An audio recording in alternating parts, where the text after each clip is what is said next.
बार किसी टाउन में से 3 लोग निकलते हैं, तीनों अपने कंधे पे एक बड़ी सी लकड़ी लेके जा रहे हैं। तो उस गांव में रहने वाले लोगों को थोड़ा कन्फ्यूजन है कि यार ये लकड़ी को लेके ऐसे किधर जा रहे हैं। तो पूछते हैं कि भाई ये इसको क्यों लेके घूम रहे हो ऐसे। तो बोलते हैं कि हम जा रहे थे, वहाँ पर बहुत बाढ़ आ गई थी और तो हम तीनों फंस गए थे तो हमें कोई बचाने वाला नहीं था। तो ये लकड़ी कहीं से ऐसे तैरते हुए आई, तो फिर इस पर बैठकर हम लोग किनारे लगे। तो हम लोग इतने एहसानमंद हैं इस लकड़ी के कि अब हम इसको ऐसे ही नहीं छोड़ सकते कहीं भी। तो हम इसको लेकर घूम रहे हैं कि हम जहाँ भी जाएंगे उसको हम साथ में लेके जाएंगे।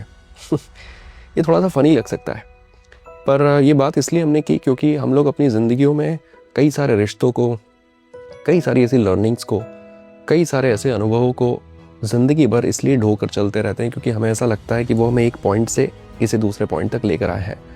पर हमें समझना होगा कि अगर कोई चीज़ एक समय के बाद अगर बोझ की तरह बन जाए, कोई चीज़ अगर कोई ऐसी लर्निंग जो आपने ज़िंदगी में कभी सीखी थी पर अब वो आपको अब इस पॉइंट से आगे जाने में मदद नहीं कर रही है, तो उस लर्निंग को छोड़कर आपको नई चीज़ें सीखनी होगी, नए डायनामिक्स आपको इस्तेमाल करने होंगे।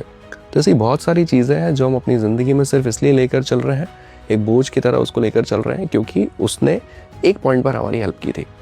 मेरे ख्याल से इस मामले में थोड़ा सा सूझबूझ रखना ज़रूरी है और नई लर्निंग्स या नए चैप्टर्स ज़िंदगी के सीखने होंगे और आगे बढ़ना होगा। हर चीज़ की अपनी महत्वता है, हर चीज़ का अब एक ज़िंदगी में एक उपयोग है। एक पॉइंट तक वो ठीक है, उस पॉइंट के बाद उसको छोड़ देना ज़रूरी है। उसके साथ ज़रूरत से ज़्यादा मोह रखना आपको ज़िंदगी में आगे बढ़ने से थोड़ा सा रोक सकता है।